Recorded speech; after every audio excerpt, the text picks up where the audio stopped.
So one of the biggest issues people have with starting out in D&D is finding a gaming group.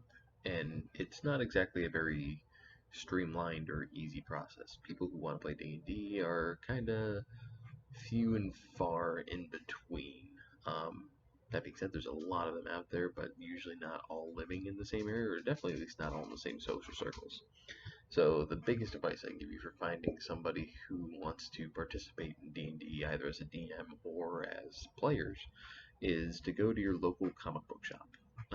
You may not think you have one, but a lot of towns have multiple comic book shops, and they're kind of just not very heavily advertised. But if you go there and ask around, or maybe even post up a flyer, you may find yourself a gaming group who's interested. That being said, especially now in light of the COVID-19 crisis that's going on, DMing and playing from home is becoming a lot more popular, with different sites out there for role playing like Roll20, or some people even using Discord, tabletop simulator, applications such as that make it possible to have a D&D campaign that you run with people who are across the world, making it very easy. So you can find DM groups anywhere from forums, social media, message blogs, places like that.